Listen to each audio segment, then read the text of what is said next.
Mi estimado telepensante, aquí estamos como todos los jueves, dando esta batalla por nuestro país, ahora con nuestro invitado Henry Boyce y con nuestro diputado de siempre, Gonzalo Lacarrera. Henry no necesita mayores presentaciones, usted lo conoce. Muy bienvenidos a los dos a este programa de Sin Picarse. Bueno, contarle, Henry, que sin picarse no se trata de hacer picarse al invitado, sino que nosotros somos los picados con lo que ocurre con la contingencia. Yo estuve esta semana muy picado. Bueno, Henry, un agrado tenerte.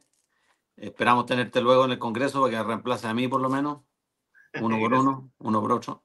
Saludar a los telepensantes. A mí me tuvo muy picado lo de Macaya esta semana. Me tuvo muy picado lo de la UDI, que en primera instancia hicieron un punto de prensa de una defensa corporativa de algo que no tiene defensa. Y fíjense que me pasó algo bien loco, que mientras la UDI estaba siendo funada por, me entiendo que un grupo de feministas afuera de su sede, Macaya estaba furioso conmigo y me escribía por WhatsApp.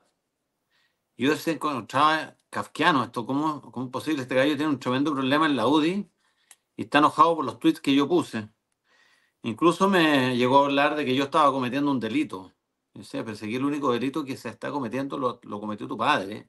Está juzgado, está sentenciado, y a diferencia de todo el resto de los chilenos, él cumple mientras se presente la sentencia o se presente el recurso de nulidad en su casa de campo, en su viña, cumple una medida cautelar, que no es la medida cautelar que le habrían dado a cualquier pedófilo. Entonces estoy picado con el sistema de justicia, estoy picado con la actitud de Macaya, estoy molesto con la actitud de la UDI. Y la UDI sale a nombrar de presidente a Guillermo Ramírez, que todos sabemos fue uno de los 4 que se creyeron el cuento que eran los padres fundadores de la nación de Chile, como lo fueron Hamilton, ¿no es cierto? Y los Madison, Jefferson, los gringos. Y tuvieron secuestrado el Congreso durante 100 días. 100 días ellos se atribuyeron un poder que no tenían a través de la Constitución.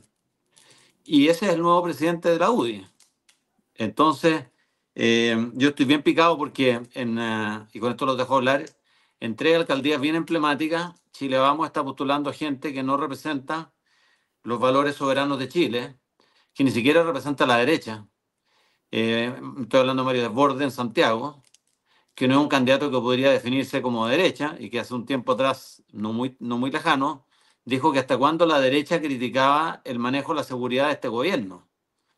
Y por la boca pone el PES porque a los pocos días en Chile hubieron 19 asesinatos en cosa de 3 días.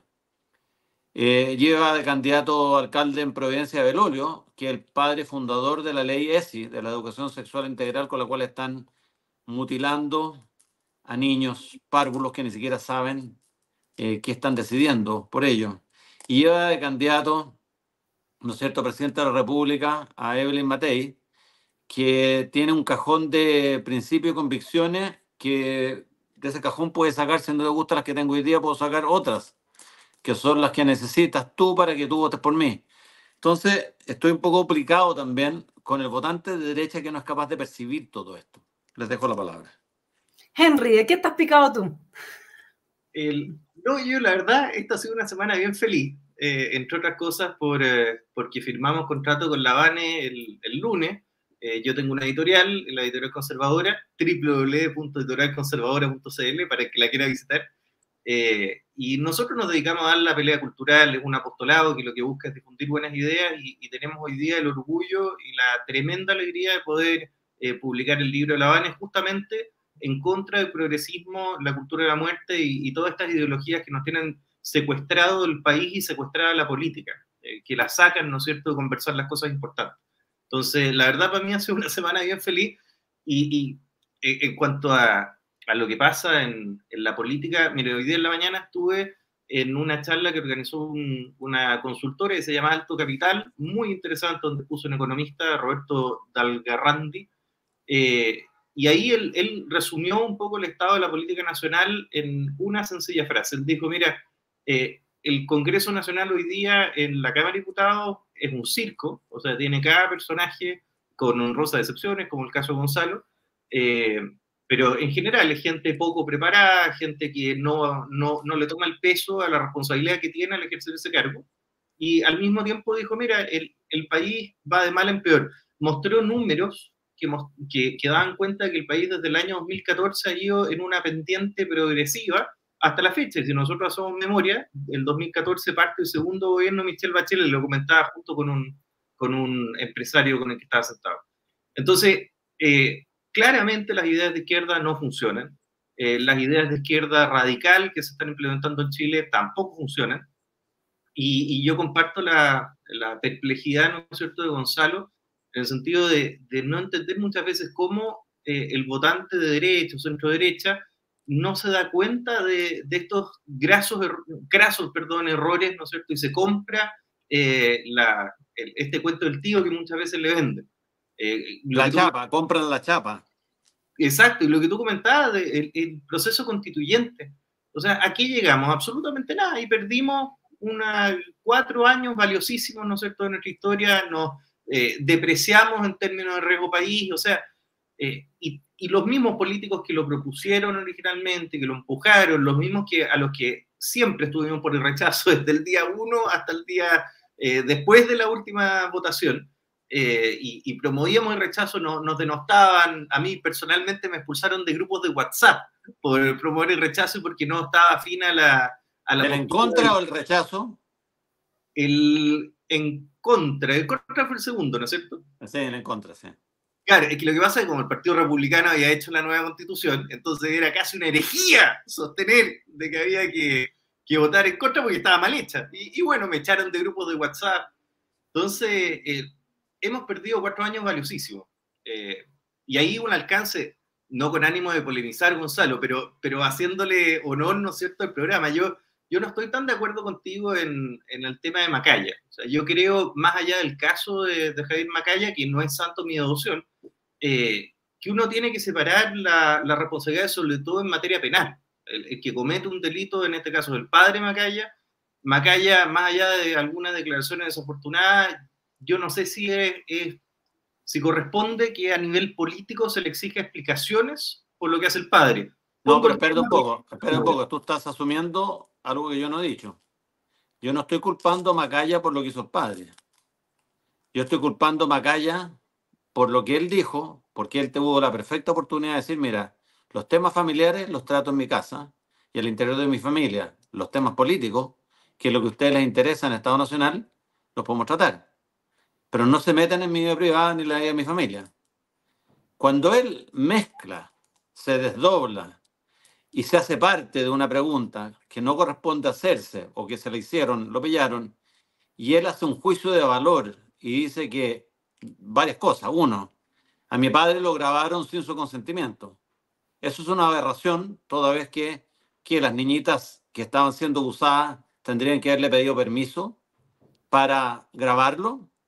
2, él dice que él está con su padre y que en definitiva no eran sus nietas, que por favor dejaran a las nietas en paz porque no eran sus nietas. Y a mí me da lo mismo, que fue lo que me escribió él en el WhatsApp, a mí me da lo mismo si era nieta o no era nieta. Las niñitas valen todas por igual. Y el abusador abusó de una niñita. Entonces creo que Macaya tiene una confusión en su cabeza y creo que él, en su calidad de senador, y hoy día sale un titular de un diario de izquierda que dice que yo le he pedido la renuncia. Es mentira, yo no he pedido la renuncia. Yo lo que he dicho es que Macaya tiene tremendos problemas para ejercer el cargo, porque él va a tener que abstenerse de los temas que tengan que ver con, por ejemplo, fijar penas para los presos por distintos delitos. Va a tener que mantenerse al margen de las leyes que afecten a la niñez, al Sename, porque ya él se quemó. Y él tiene otro problema para nosotros los chilenos, que él participa votando a favor de las ternas que se le proponen al Senado para nombrar miembros, por ejemplo, del Poder Judicial, que no es menor. Entonces, creo que Macaya fue muy torpe y de alguna manera él se automarginó de la vida política de la presidencia de la UDI y después fue tan torpe que se demoró 2 o 3 días en darse cuenta que tendría que haber puesto su cargo a disposición de la directiva en el minuto 0. Eso es mi juicio. Yo no estoy diciendo que sea culpable por los delitos del padre, no, nada que ver. Claro, pero compartiendo digamos, el análisis de la torpeza de Javier Macaya, que coincido, yo no sé si estoy tan de acuerdo con lo que tú planteas de que tenga que abstenerse hoy día de, por ejemplo, fijar penas a violadores, cosas así, porque sigue siendo un senador de Garbuli que por mucho que le afecte la situación personal o que haya tenido un par de declaraciones en donde, como tú dices, no aprovechó la oportunidad de tirar la pelota para el córner en algo que afecta a la vida privada y que es lo más natural. No, pues él tiene un conflicto, del momento que su papá está preso, tiene un conflicto de interés enorme. Pues. No, pues no. Interés. Pues. Si fuera por eso, cualquier persona que tuviera un familiar preso no podría ser parlamentario. No, porque aquí es un familiar preso de primer grado. No estamos hablando de un tío segundo, estamos hablando... Pero yo quiero decir mi opinión respecto al tema, porque hay una arista que me parece que es muy importante. A ver, el punto, yo creo que donde realmente es la gravedad, es que uno se anime a decir algo tan repugnante como que el padre de Macaya tendría que haber dado autorización a las niñitas a la niñita que lo grabó para denunciarlo. Eso yo creo que te refleja un estado psíquico. Porque decir algo tan aberrante como eso, o sea, la niñita menor de edad que graba a este señor haciéndole lo que le hizo a creo que era su hermana, no sé, pero a la otra niñita, lo hizo para denunciarlo, ¿no es cierto? Entonces decir no, es que tendría que haberle pedido autorización a mi padre para grabarlo haciendo eso. Yo creo que ahí estamos, digamos, estamos en el borde de algún tipo de patología. Y yo creo que este tipo de patologías de decir uno cualquier cosa de esta índole en un programa así, viene de que esta gente se siente intocable. Esta gente siente que nada de lo que ocurra a ellos les va a comportar una consecuencia. Me parece que la renuncia ahora es una muy buena señal y ha sido muy... a mí me parece que lo que hizo Gonzalo de tocar el punto es fundamental porque hoy día estamos viviendo un proceso de desacralización de la infancia. Hoy día con la ESI, que considera que los niños son seres sexuales y que tienen que descubrir si es que nacieron en el cuerpo equivocado. Y por eso tienen que asumir este tipo de educación, en donde ya fue... Y por eso tienen que asumir este tipo de educación, en donde... Perdón. Y por eso... Ya, bueno, sigo con el... ahí se arregló. Bueno, a mí me parece, y ese tipo de educación lo que comporta, ¿no es cierto?, son prácticas masturbatorias, son lo que hemos visto que pasó en Talcahuano, que vimos que pasó en Arica, y que nos hemos negado sistemáticamente, de manera democrática, a aceptar ese tipo de educación en nuestros niños y por lo tanto se usa al Ministerio de Salud para ir a hacerles estas supuestas horas de comprensión de la sexualidad, ¿no es cierto? Clases de sexualidad a los niños. Bueno, ¿qué es lo que pasa? Punto 1, la renuncia de él refleja que en nuestro país la infancia todavía es sagrada. Y esa renuncia fue promovida por el escándalo que produce cuando alguien como Gonzalo analiza la situación y dice, compadre, tú eres responsable de tus dichos. Y esto no pasa colado, ¿sí? Eso es muy importante, que se sepa que la infancia en Chile es sagrada. Pero acto seguido, ¿qué es lo que hace Emilia Schneider? Aprovecha este punto para decir que hay que impartir educación sexual integral para que los niños estén protegidos de este tipo de situaciones. Yo le recomiendo a Emilia que cuando tenga hijos, a esos hijos les enseñe su educación sexual integral, pero que a los demás los deje tranquilos, porque esa es su forma de vida. No es la forma de vida de la gran mayoría de los niños en este país. Y lo único que están haciendo con esa educación sexual integral es hipersexualizar a los niños de manera que se dispara la cantidad de niños que entonces decide castrarse o mutilarse y con eso, por supuesto, el negociado de cuántos que están lucrando con esto. Entonces, a Emilia Schneider, que sale a decir que a propósito, lo que yo le quiero contar es que ella sabe muy bien que ese tipo de educación sexual integral lo que hace es normalizar situaciones como la que fue denunciado. Justamente le quitan al niño, lo despojan de su sensación de intimidad porque hay un adulto a temprana edad en una sala de clases hablándole de temas y mostrándole y exigiéndole prácticas masturbatorias que lo que hacen es normalizar esto. Entonces los niños crecen sin asco, sin vergüenza, sin moral, sin distinguir realmente. Dejan de denunciar este tipo de actos. Por lo tanto, justamente porque los niños no tienen ese tipo de educación, es que saben distinguir cuando un adulto está haciendo algo impropio con ellos. De ahí que el mensaje es, no se aprovechen de esto, porque ahora, ¿qué es lo que van a hacer? Van a extorsionarse. Esta gente es muy inteligente. Encontraron el caso de Macaya y lo que van a hacer ahora es extorsionar, y de hecho lo están haciendo, a la derecha para que apruebe la educación sexual integral y no aparezca en bloque como apoyando la pedofilia después del caso del padre de Macaya. Porque esa es la estrategia política. Entonces, desde acá, decirle a la derecha que por favor no pise el palito para variar y que la corte, la señora Schneider, con esto de la educación sexual integral, porque en Chile no se va a aprobar esto, y si se aprueba, los padres nos vamos a parar y vamos a dejarla grande, porque no vamos a aceptar que se toque a los niños en nuestro país. Eso es lo que yo diría. Vale, otra arista, lo de Macaya, lo grave que es. Macaya promovía, llevaba de candidato y lleva de candidato a la UDI a Belolio. Sí, pues. Y Belolio es el padre de educación sexual integral.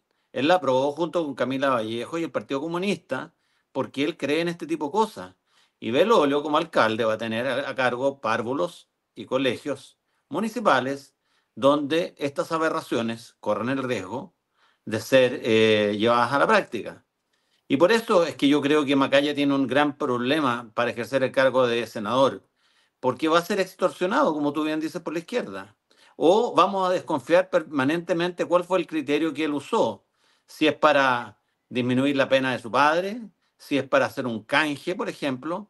Tú me nombras en la Corte Suprema al que yo te pido y yo logro, no sé, una salida expedita para tu padre. Siempre va a quedar ese manto de duda. ¿Y por qué lo digo? Porque la gente no sabe esto. Pero los 3 días que estuvo preso Eduardo Macaya no estuvo en la cárcel. ¿Ustedes sabían eso? Los 3 días que estuvo preso estuvo en enfermería. ¿Con qué razón estuvo en enfermería? ¿Quién decretó que estuviera en enfermería? ¿Por qué él y no otros presos comunes tienen ese privilegio? Entonces, esto es lo que ensucia la justicia y perjudica a nuestro sector, porque sale la extrema izquierda a decir que la derecha tiene privilegiados. Y eso es lo que me tiene muy picado, y por eso es que yo creo que aquí se movieron hilos, influencias de alto nivel, porque hasta el día de hoy, en este minuto que estamos conversando, él está en su casa de campo, metido al interior de su viña. Oye, y fíjate que Torrealba se fue preso por robar plata, pero porque era un peligro para la sociedad. Pero Macaya, que abusó, el padre de Macaya, que abusó de niñitas, no es un peligro para la sociedad, entonces tiene una cautelar menos gravosa. Eso le hace un tremendo daño a la justicia y a la sensación de justicia. Y Gonzalo, y hay una última arista, y te doy la palabra a Henry, que está relacionada a la, digamos, hipótesis de Macaya, o él sugirió en algún momento que si su padre no fuese padre de un senador de derecha, quizás el fallo no habría sido el que fue. Entonces, él puso en tela de juicio a tribunales, que nosotros sabemos que muchas veces tribunales, digamos, no falla conforme a justicia, pero sabemos que en este caso sí fue así, que están las pruebas, etcétera, pero él puso en tela de juicio la sentencia, porque podría ser más o menos que una persecución política, pongámoslo en términos de cómo se lee su sugerencia, digamos, ¿no?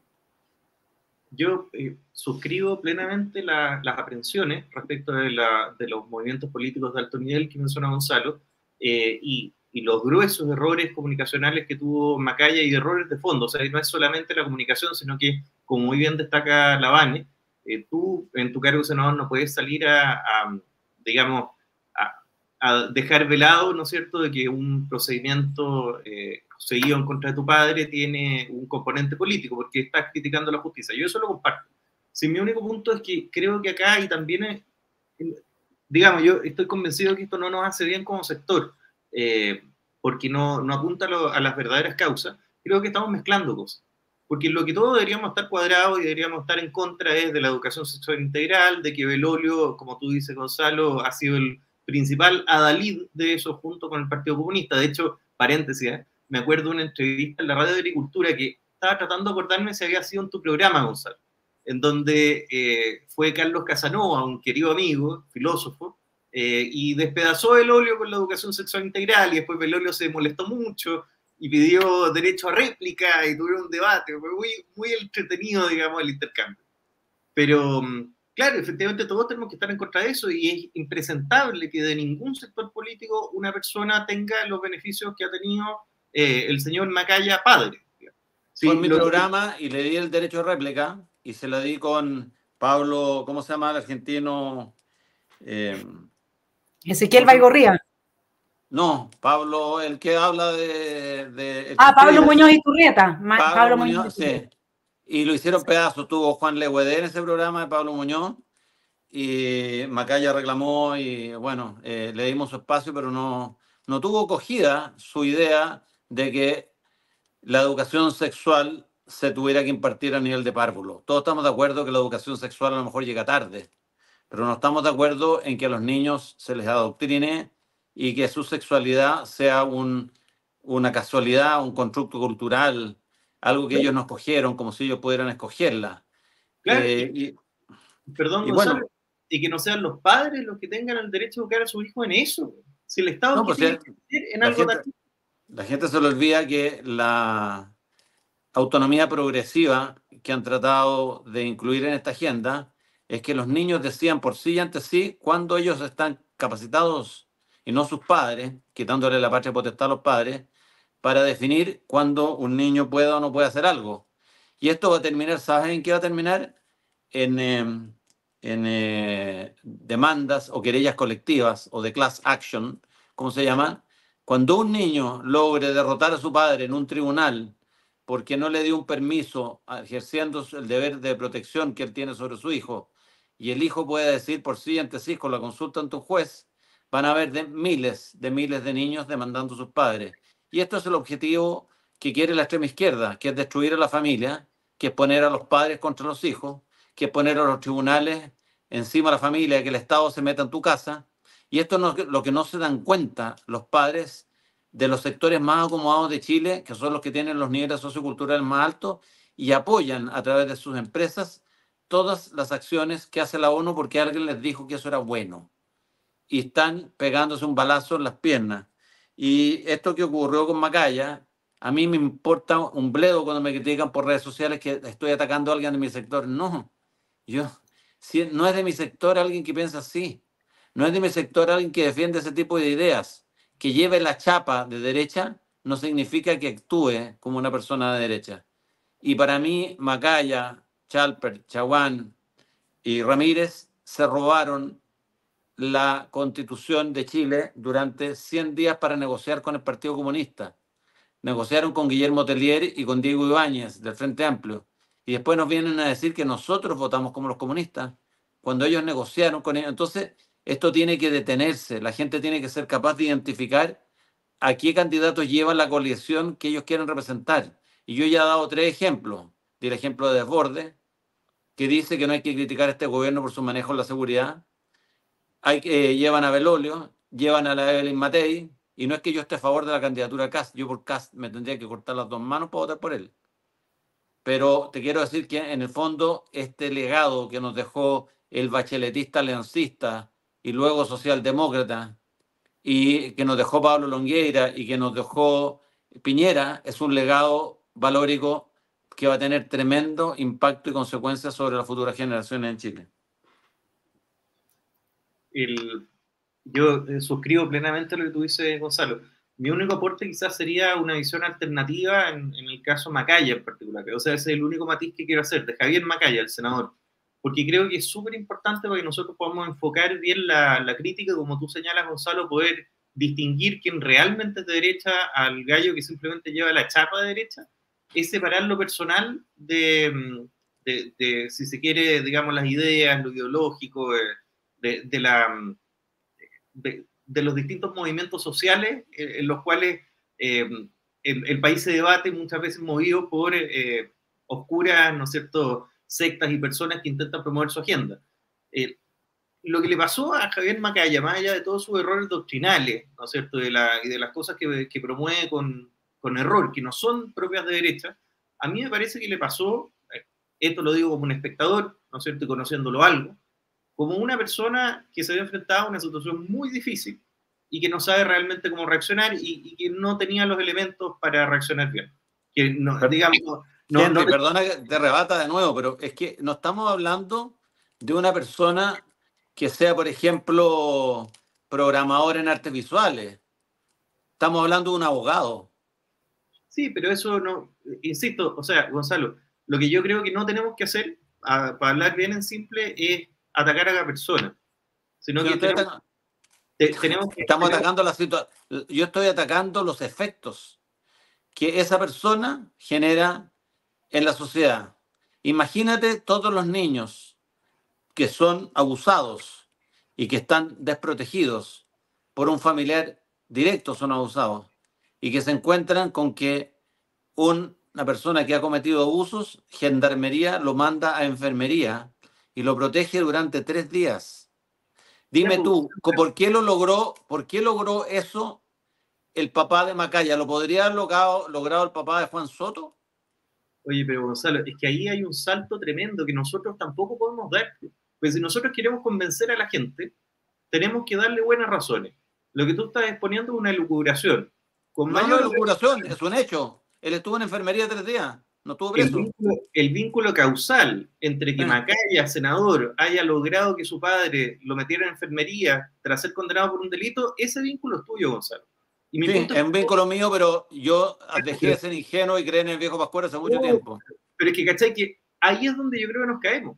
No, pues no me caigo. Eso es lo que justamente quiero resaltar. Ya, que alguien explique, que alguien de Gendarmería explique por qué. ¿Qué pasó? ¿Cuáles fueron las condiciones? Y otro, la medida cautelar, pues. ¿Tú como diputado puedes pedir informe a Gendarmería? ¿Lo has hecho? Muchas veces. Lo que pasa es que te responden 6 meses después. Sobre este tema, 6 meses después. Yo estoy pidiendo informe a Gendarmería sobre la revisión de las medidas cautelares que se suspendieron hace 4 años de todos los prisioneros de Punta Peuco. No, pero no me cambié. No, párame ahí, porque te estás tirando la pelota al córner. Es bien concreto. Tú que acusaste por redes sociales a Macaya y que ahora lo está ratificando de conseguir beneficios para su padre, ¿pediste un oficio a Gendarmería para... ¿Dónde viste tú que yo lo acusé de lo de enfermería por redes sociales? Bueno, lo acabas de decir en este programa. No, es que no ocurrió. Oiga, pero no nos quedemos pegados en esto, porque no creo que aporte, es que Henry, yo no creo que aporte mayormente el que, a ver, aquí hay una cosa simple, tú ves que una persona cuando tiene una sentencia, en un 100% la gente sigue una determinada ruta y es digamos, de todas maneras, absolutamente sensato preguntarse por qué alguien tienen una ruta distinta a los demás. Y eso, ok, tú puedes hacer una conjetura y efectivamente luego tienes que empíricamente demostrarlo que tu conjetura es verdadera, nadie te va a discutir eso. Pero lo que yo sí te puedo decir es que digamos, la posibilidad que tenemos nosotros de hoy día movernos desde la rigurosidad que tú estás exigiendo, que está bien porque tiene que ver con tu profesión, pero aquí estamos en un programa político, no estamos haciendo un estudio de abogacía respecto al tema. Mira, nos quemaron 70 estaciones de metro y seguimos sin saber quién fue. Nos han destruido, nos han desmantelado el país completo. Acaban de soltar a Yaitul, al hijo de Héctor. Entonces, ¿qué es lo que pasa? No, si yo entiendo tu punto, pero es que si nos vamos a enredar en esto, vamos a pasar todo el programa solamente en un detalle, que es un detalle que tiene que ver con tu rigurosidad profesional, que yo no entiendo, pero nosotros acá estamos en un programa político, no en un debate de qué es lo que correspondería en términos, digamos, de evidencia empírica para poder levantar una hipótesis, ¿cachai? Mi punto es un punto político, y el punto político es el siguiente. Si nosotros como derecha queremos tener credibilidad, algo que es muy importante ser rigurosos en la forma en como nosotros asociamos, ¿no es cierto?, las situaciones. No basta simplemente con decir, oye, mira, Macaya es senador y por lo tanto es plausible sostener de que él consiguió beneficios para su padre. Es una tesis válida, pero es una tesis. Y tú, Gonzalo, mi crítica concreta en la fraternidad que nos une, digamos, con la amistad que te tengo, es que como eres diputado y sostienes, ¿no es cierto?, una tesis válida, plausible de que el senador Macaya consiguió beneficio para su padre, deberías haber pedido un oficio para Gendarmería que no has hecho. Entonces, yo no he dicho en ningún minuto... Me parece no, perdóname. Yo no he dicho en ningún minuto... Sin fundamentos. Y eso es lo que no, Henry, no te puedo aguantar eso. porque tú has puesto palabras en mi boca que yo no he dicho. Dijiste primero que yo había denunciado esto por redes sociales de que había una influencia de Macaya. No lo he hecho. Lo dije. No, lo que yo dije ahora era que a diferencia del resto de las comunes de los chilenos, los Juan Soto, esta persona, y que la población chilena no sabía, esta persona no estuvo nunca preso, estuvo detenido en una enfermería. Entonces yo digo, yo puedo presumir, pero no hago una acusación, yo puedo presumir de que esta persona tuvo un privilegio que no tienen el resto de los chilenos, y es un hecho que lo tuvo. Ahora tendrá que explicarlo. La Gendarmería podría pedir un oficio. Tiene la atribución constitucional de pedir... No, pero espérense, no, es que lo que pasa es que aquí la que dirige el programa soy yo, se agota el tema porque si no se nos van a aburrir todos los telepensantes y de verdad se entiende el punto. Vale, es que esto es importante, ¿sabéis? Porque hace un tema toda la semana. Ustedes lo pusieron, ustedes lo quisieron conversar, hablemos. Gonzalo, pero no es para que quedarnos en Macaya todo el programa, no queremos quedarnos ahí todo el programa, hay otras cosas que han pasado, Gonzalo, que tenemos que abordar. Quiero decir esto, Gonzalo, tú tienes la atribución constitucional de pedirle información a Gendarmería para salir de la duda. Eso es responsabilidad política, y si nosotros queremos ser una derecha creíble, tú también tienes que ser responsable, ese es mi punto. ¿Y por qué tú me acusas a mí de ser el único parlamentario que puede pedir? Yo puedo pedirlo el lunes. Ya, esto es un hecho que ocurrió esta semana, y probablemente lo vaya a hacer. Pero no me acuses de hechos que todavía están en desarrollo. Yo puedo pedirlo. Lo único que te he dicho es que los oficios de Gendarmería que he pedido 3 respecto a Punta Peu, que tú me dijiste que estaba tirando la pelota al córner, no son respondidos. Se hacen los lesos y pasan 6 o 7 meses y te responden algo que no fue lo que preguntaste. Entonces, te quiero decir que a lo mejor tú tienes una visión medio utópica de lo que significa el rol fiscalizador de los diputados de la Cámara de Diputados. El rol fiscalizador existe, pero la voluntad de contestar a los oficios no existe por parte de las entidades estatales.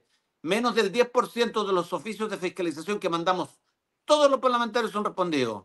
Y de ese 10%, la calidad de la respuesta deja mucho que desear porque te mandan al anexo.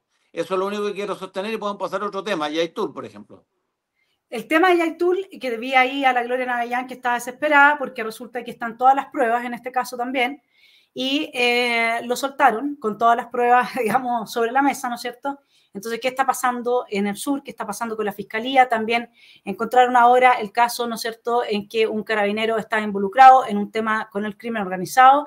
Es decir, el gran problema que nosotros estamos viendo, porque lo interesante y en lo que sí podemos aportar y en lo que no necesitamos, digamos, una prueba empírica específica, sino que podemos ver la verdad fáctica de lo que está ocurriendo, es que de alguna manera el crimen organizado, como lo ha hecho en otros países, acá está, y Tomás Moschetti con muy buenos argumentos lo ha planteado muchas veces, ¿no es cierto? Uno está viendo que están permeando las instituciones, y ya lo que a mí me preocupa fundamentalmente es que nosotros amamos a nuestros carabineros, nosotros queremos mucho a nuestros carabineros, y está habiendo cada vez más, uno ve estos casos, que es normal, porque si el crimen organizado empieza a tomar tanta fuerza, es normal que empiece a tener vínculos con el Poder Judicial, que empiece a tener presencia en distintas comisarías en carabineros, etcétera, y ese es un tema muy preocupante porque se va a terminar de quebrar la fe pública en el par de instituciones que nos quedan, que nosotros siempre decimos, bueno, todavía hay Chile, todavía tenemos país, todavía podemos revertir esto. Entonces, no sé, Henry, ¿cómo tú ves este proceso desde la posición en la que te ha tocado a ti, digamos, de que uno como abogado se va dando cuenta que muchas cosas ya no están, vamos, cada día peor en términos de cómo se demuestra con ese caso de Yaitul, por ejemplo?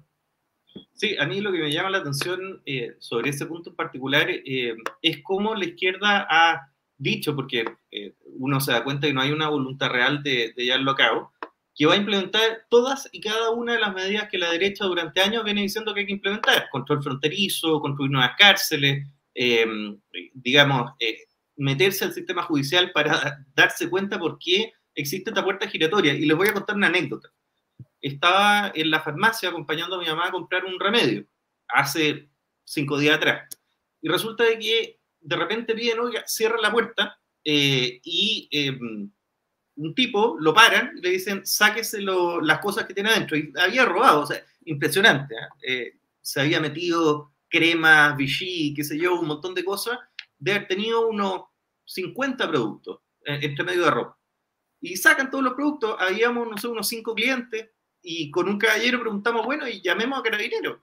Y la persona de la farmacia guardia dice, ¿de qué sirve si no se lo van a llevar preso y no va a pasar nada y vamos a perder el tiempo?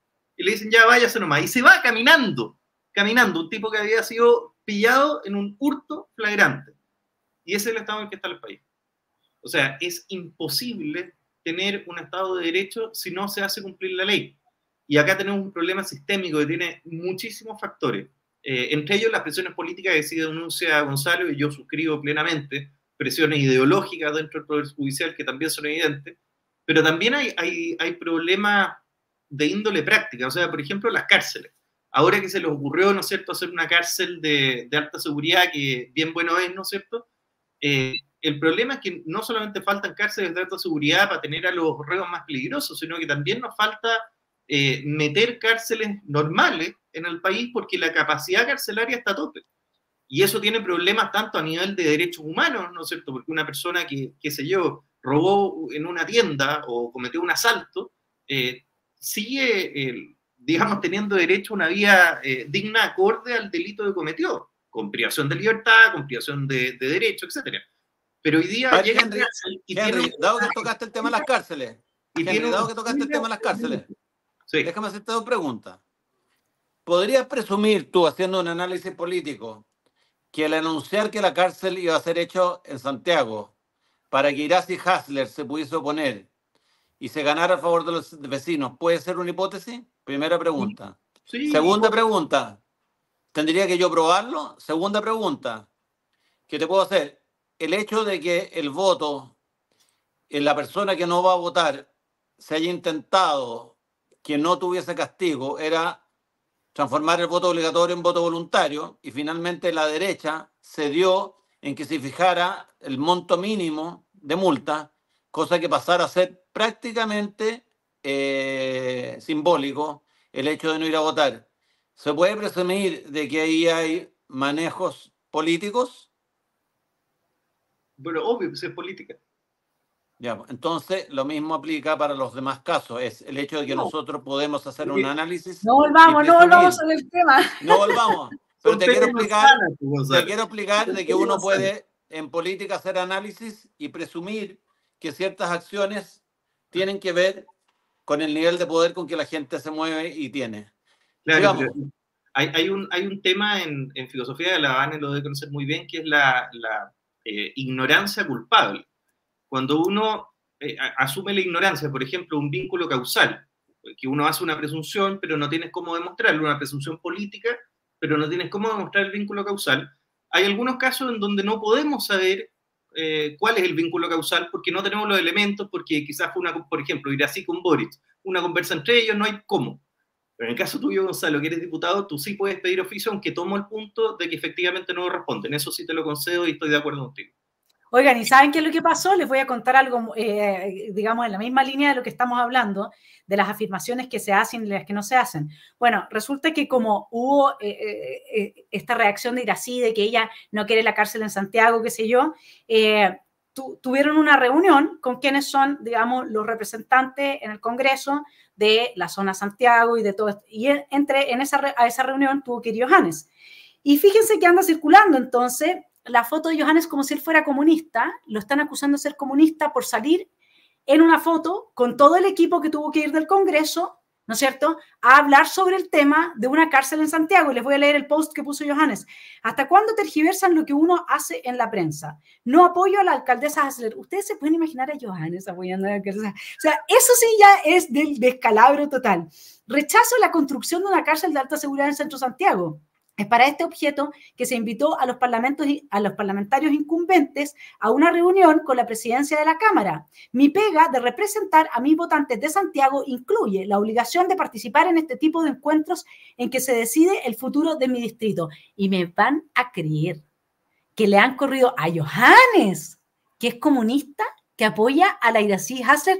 O sea, es que de verdad ya hay gente que increíblemente empieza a dudar. Cuando hemos visto a Johannes ser el más anticomunista probablemente, junto con Gonzalo y con, ¿quién más? No sé, ahí Gonzalo me podrá ilustrar porque yo no sigo a mucha gente, sigo a Johannes y a Gonzalo y no muchos más, pero en realidad decir que Johannes, porque salió en esa foto con Hassler, es comunista, ahí ven, él estaba por el en contra, votaba con los comunistas y ahora ahí está la foto y es la comprobación de que Johannes es como... O sea, ya es una cosa realmente desquiciada. Antes que respondan, tenemos unos superchats, señor director, para leer a nuestros telepensantes que sean aquí. Pato Monono, muchas gracias, Pato Monono, buenas noches, grande Vane, muchas gracias por tu apoyo. Siguiente superchat, un chileno anónimo, siempre está aquí nuestro querido chileno anónimo, gracias. Henry Boyce, no se le exigía explicaciones políticas por lo que hizo el padre, las explicaciones se le piden por decirle cera en mesa central. Ya, es muy atingente el comentario. Y aquí Pilar Elgueta, gracias Pilar, dice, yo entiendo el punto de Henry, salió alguien a venderte, Henry. El político debe realizar leyes para que no realicen fiscalización y los no responden, los oficios deben pedir el despido o que sea un delito. Claro, podría también, yo no sé qué pasa ahí, lo que dice Pilar tiene razón, si es que esta gente no responde a los oficios y si es que impide la fiscalización, ¿no hay ninguna consecuencia, Gonzalo, para este tejido burocrático? En la práctica no. En la práctica no hay ninguna consecuencia y te puedes morir esperando. Y es como que lo mismo que ocurre con las leyes, Vanessa. Cuando uno entra al Congreso y dice, yo voy a presentar tantos proyectos de ley, yo tenía en mi cabeza muchos proyectos, muchos de los que he presentado.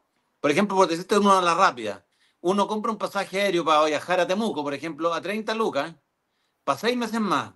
Y el día que quiere viajar, llega al counter y dice, su avión está atrasado en 5 horas.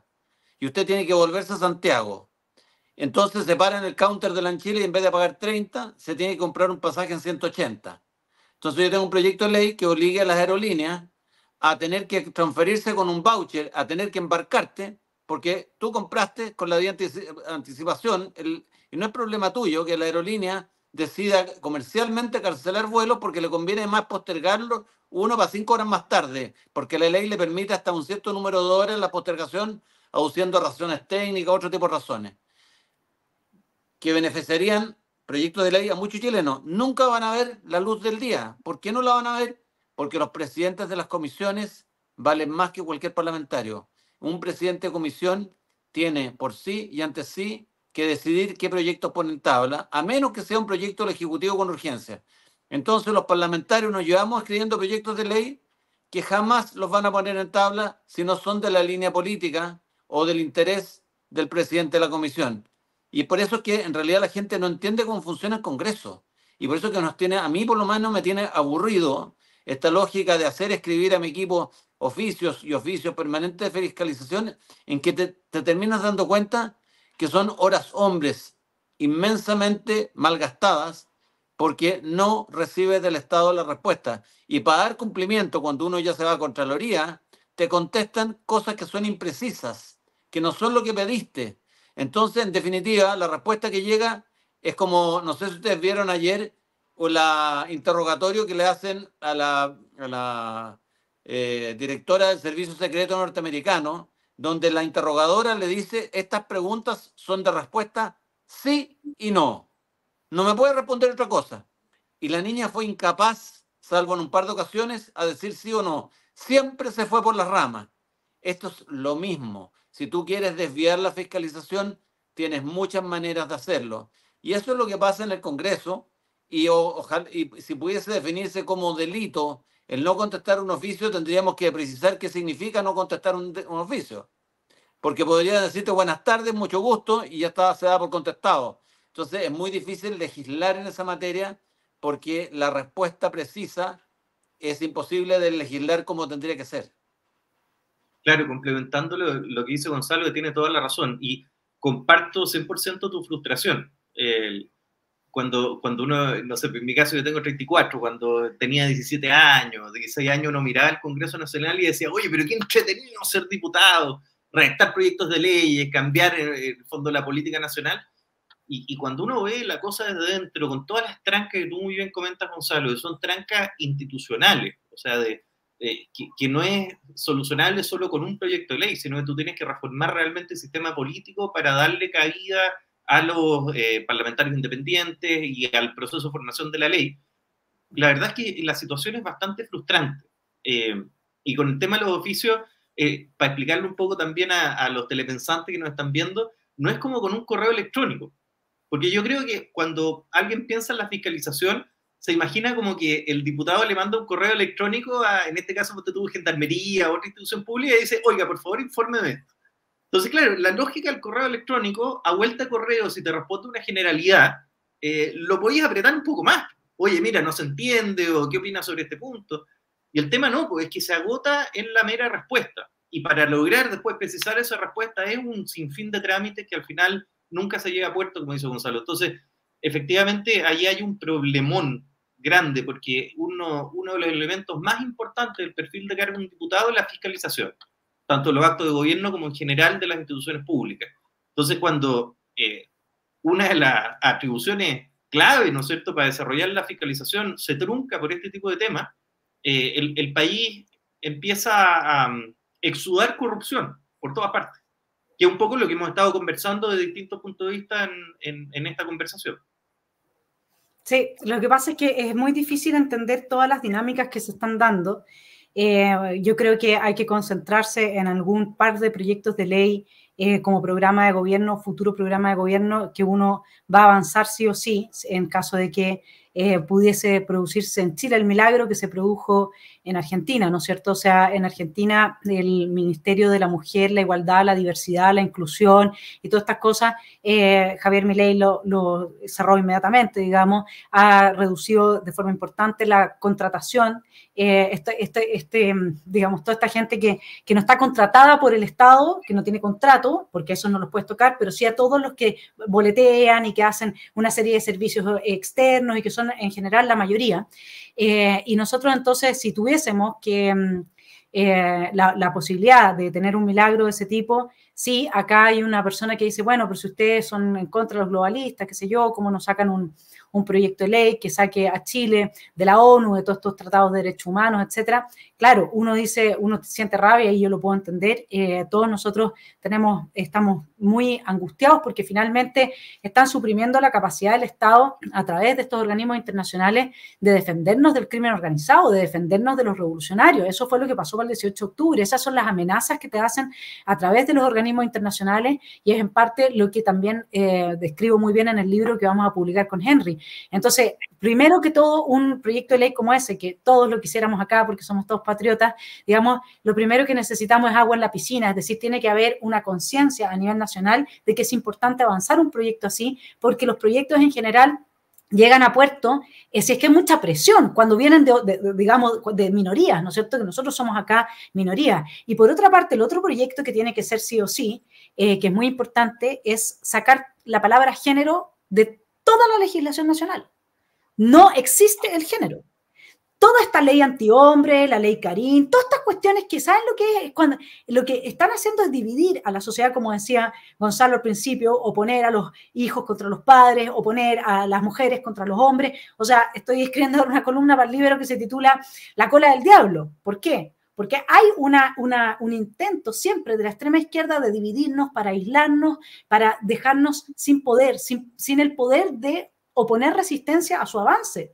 Y de ahí que es tan importante que sí encontremos los puntos que tengamos en común para poder dar esta batalla, que no es solamente cultural, es una batalla por el poder, es una batalla también por justicia, porque se haga justicia.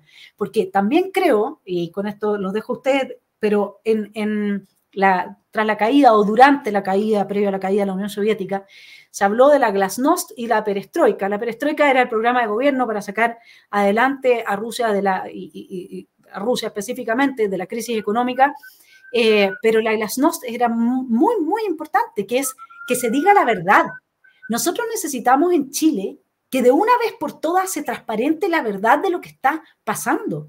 Vivimos en esto mismo que uno exige, bueno, quiero transparencia, quiero la prueba empírica, es tan difícil acceder a ello, porque es increíble como frente a cada cosa inventan. Imagínate lo que es que haya salido Schneider, dejémoslo así, mis estimados telepensantes, porque en el fondo lo que yo no quiero es que después me saquen un short y, como decía Henry Boyce, lo que no hay que aparecer en política es con ningún tipo de disputa con la persona, porque después es la víctima y entonces yo soy en realidad la que nació en un cuerpo privilegiado, porque, ¿me entiendes? Entonces dejémoslo como Schneider, ¿ya? No quiero el short, digamos, por eso es que me cuide de eso. Pero cuando aprovecha la situación para decir que para que no pase lo que sucedió con esas niñitas, es necesario darles una educación sexual integral, que justamente lo que hace es destruir toda capacidad de un niño, porque normaliza ese tipo de situaciones.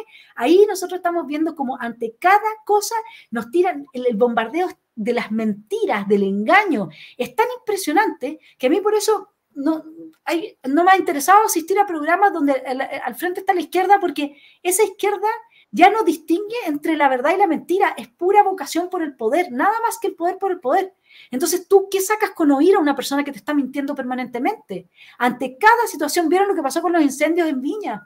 Ah, no, llegó acá el secretario general de la ONU a decir, ven, el cambio climático. Ellos causan los incendios y después lo que pasa es que el cambio climático, y entonces hay que cambiar la materia energética para que Chile no contribuya al CO2. O sea, todos los problemas que nosotros tenemos de seguridad, de migración, económicos, etcétera, ellos mismos los han generado. Si es lo que dijo, ¿cómo se llamaba este personaje del Frente Amplio que dijo que iban a introducirle inestabilidad al país para poder hacer los cambios? Ibáñez creo que fue, ¿no?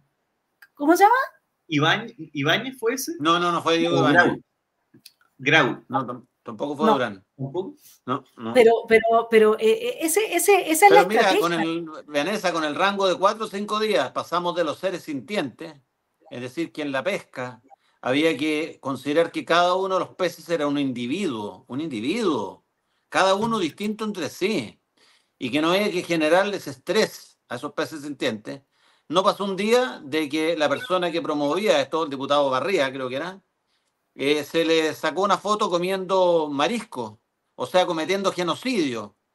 Y a los 4 días en Paraguay, el presidente Boric, hablando de que a él le encantaban los asados, los cuadriles, las arracheras, no sé, los cortes, distintos cortes.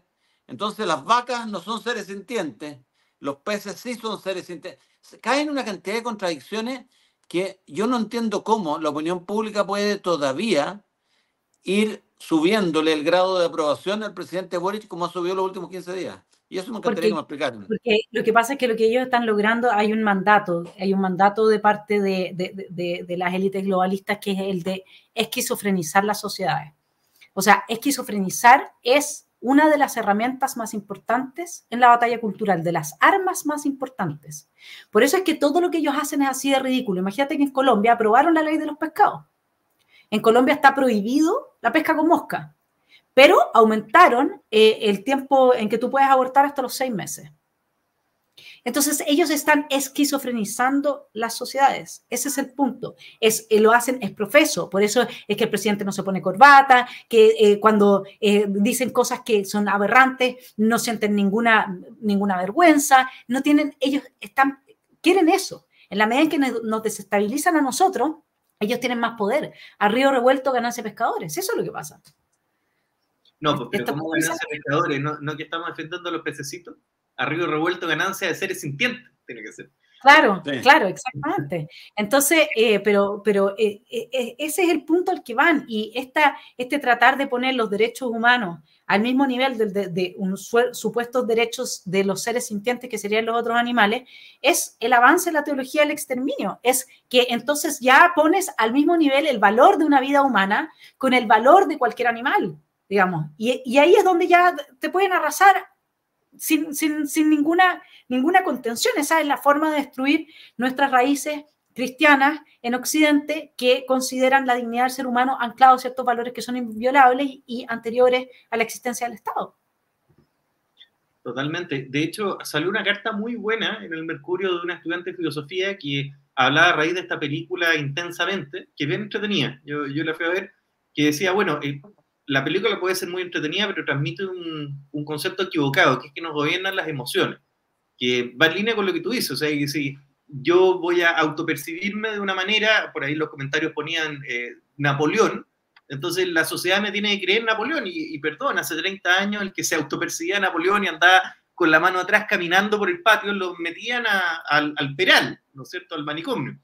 Entonces, hoy día está muy de moda eso, es lo que cada persona siente, pero está muy poco de moda la realidad misma. ¿Sí? También escuché por ahí en la semana mandar un video, una cosa así, en donde hablaban de la importancia de que los jóvenes y las personas aprendan a convivir con la frustración. Todos tenemos frustraciones en el día a día. Y la frustración es la consecuencia de enfrentarse a una realidad que no cede a mis demandas, es decir, a mis emociones, a mis gustos personales. Pero lo que nosotros estamos viendo con esta, que tú lo dices muy bien, Vane, de sofrenización. De la sociedad, es en el fondo esta estrategia de que la sociedad crea de que puede diseñar la realidad conforme a sus emociones y que la realidad tiene que ceder. Entonces, bueno, si me gustan los pescaditos, los encuentro tiernos, y creo de que tienen sentimiento, las leyes tienen que reconocerlo.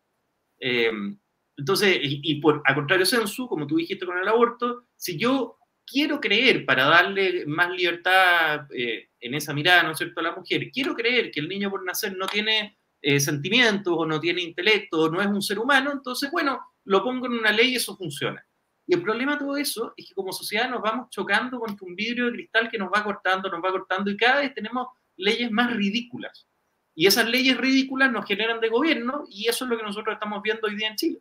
Sí, no es solamente la falta de aplicación del derecho y la falta de cárceles, como comentamos, es también la creciente cantidad de leyes sin sentido que luego tienen muy difícil aplicación también. No, y además, espérense, que esto es mucho más complicado. Uno habla de falta de cárceles, pero vayan a ver la última entrevista que le hizo Moschetti a un especialista en cárceles. Cómo las cárceles se han transformado en el paraíso del gobierno del crimen organizado. Entonces, ¿qué tipo de cárceles? Y lo que decía Moschetti también, que citaba una cárcel que fue hecha para 300 personas, donde habían 50 reos que se pasaron días sin haber sido controlados por gendarmería, que destruyeron toda la cárcel y que finalmente lo que hicieron fue sacar a esos reos, que era esta cárcel de alta seguridad, a 30 de ellos, creo, y llevárselos a cárceles sin seguridad, comillas, ¿no es cierto?, porque era lo que estaban pidiendo. Entonces, nosotros hoy día, cada problema que enfrentamos, porque el tema de no estar anclados a la realidad, es que los problemas se van acrecentando, que esta gente que le mete inestabilidad lo fomenta, y que en definitiva nunca podemos alcanzar soluciones para estos problemas y eso le cuesta la vida a mucha gente. Acá está muriendo mucha gente por esto, digamos. Así que la tarea de volver a la realidad, de hacerse cargo, y lo que decías tú, Henry, yo lo estuve trabajando hoy día, justamente, mira la conexión, porque el sábado es la presentación, hago la presentación del libro de Nicolás Márquez, que va a estar aquí en Chile, sobre Javier Milei, la biografía de Javier Milei, y justamente tomando el caso de Javier Milei, que tuvo una infancia muy dura y todo, y él dice, bueno, para mí la vida es un proceso de aprendizaje, y un influencer que al menos yo, hay un video que siempre veo que es muy bueno de él, donde él dice, si tú quieres, le dice a los jóvenes, si lo que tú quieres, si tu esquema moral es que todo lo que llegue a tu vida sea fácil, rápido, no te cueste trabajo ni esfuerzo, entonces tu mente está quebrada, tu esquema moral está quebrado. Porque necesariamente todo lo que apreciamos, todo lo que valoramos, si lo valoramos es porque cuesta esfuerzo. Nada que no cueste esfuerzo eso tiene valor para nosotros. Entonces, la estructura, el esquema moral tiene que ser distinto. La posición del ser humano frente al mundo tiene que ser, y que sea más difícil el camino todavía, y que me cueste más todavía esto. Yo lo voy a hacer. Y ahí es cuando uno logra cosas que para uno tienen un valor. Ese es el punto. No cuando a uno le llegan en formas de derechos sociales, digamos, ¿cómo se dice?, sin lucro y de calidad y qué sé yo. Eso no tiene ningún sentido. Es lo mismo con la educación. Tú sabes que para el primer libro que escribí, que se llama Líderes Morales, donde yo traté de analizar el por qué admiramos a las personas y por qué hoy día ningún político o referente público es digno de admiración, me metí en una investigación de un cientista social, se podría decir, que se llama Campbell, que analiza el arquetipo del héroe, de la típica mitología clásica, etc. Y lo describe muy bien, dice, mira, la única razón por la cual, digamos, el camino del héroe se llama, la razón por la cual el héroe llega a ser héroe es porque primero es normal, como todas las demás personas, después se enfrenta a una dificultad, estoy simplificando groseramente, se enfrenta a una dificultad y la supera con algo que se parece a Dios, digamos, con cualidades fuera de lo normal. Pero hay una superación. digamos. Tú no puedes esperar que el ser humano valore algo por lo cual no se ha sacrificado. No admiramos a las personas si no vemos en ellas un sacrificio, y no valoramos lo nuestro si nosotros no nos sacrificamos para obtenerlo. Y eso, obviamente, la izquierda actual woke lo desconoce absolutamente. Absolutamente. Estamos en la hora, Vanessa. Sí, leemos los superchats que nos quedan y terminamos el programa. Señor director.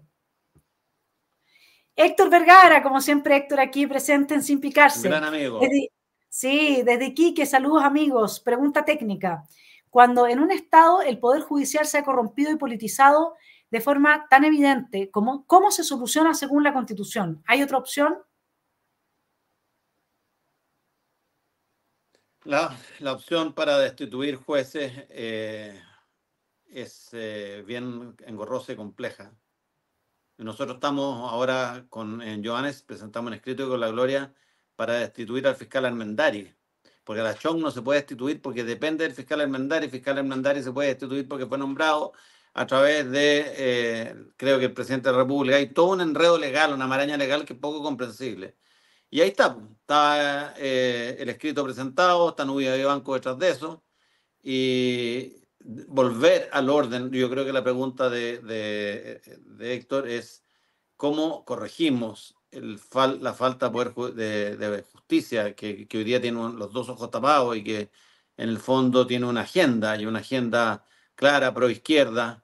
Es casi imposible. Requiere muchos años con el sistema actual. Tendríamos que constitucionalmente, con quórum muy alto, pasar una ley para una reforma procesal penal completa, para reformar el sistema judicial.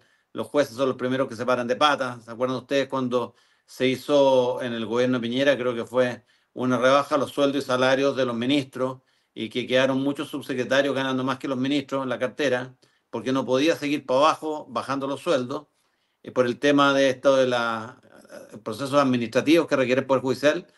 Se les quiso bajar a los jueces y los jueces se paraban dos manos. Y no hubo caso.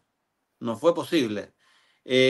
Habría que hacer una reconstrucción bastante grande, y para eso requerimos una crisis bastante mayor a la que tenemos, como para que haya ánimo, para que alguien lo pueda hacer. Así que, Héctor, muy difícil y muy compleja tu pregunta, pero sabemos a dónde apunta. Un abrazo, Vanessa, un abrazo. Espérate, que nos quedan 4 superchats. ¿No te puedes ir? ¿En serio? Sí. Pilar Elgueta. Entonces, gracias, Pilar. Entonces, el Congreso para está. Si no, pueden fiscalizar. Bueno, tenemos algunos aportes se van haciendo, pues, Pilar, si ese es el tema, poco a poco. Opus Night, espérate, Opus Night. Hola, Vane, vine a dar apoyo a Henry. Muy bien, Opus Night, súper. Stefano, ay, Stefano, tanto tiempo que no te veo. Qué bueno verlo a los tres. Grande Vanessa, Johannes, presidente, y viva los Kaiser. Gracias, Stefano. Héctor, nuevamente, hoy salió una orden de compra de la Muni de Arica por 59 palos para traslado de inmigrantes a Santiago. Cáchense. Sí, el gobierno está financiando el ingreso de inmigrantes ilegales, y el senador Sandón está promoviendo la idea de que los inmigrantes se les, ¿cómo se llama? Se les registre, se les, se me olvidó la palabra, se les legalice, aun cuando sea con nombre falso. Mira, así estamos. Bueno, esquizofrenización de la sociedad. Ahora yo creo que ya podemos entonces irnos despidiendo. Les mando un abrazo a todos y gracias por estar en Sin Picarse. Hoy día estuvo bien, con harto picor, así es que y esa es la idea. Y la idea es que tenemos que averiguar cuál es la verdadera razón suspicaz que se me ocurre de que Henry Boyce haya querido hacer una defensa tan cerrada del senador Macaya. Un abrazo, nos vamos a quedar con la duda. Oye, pero antes que nos vayamos simplemente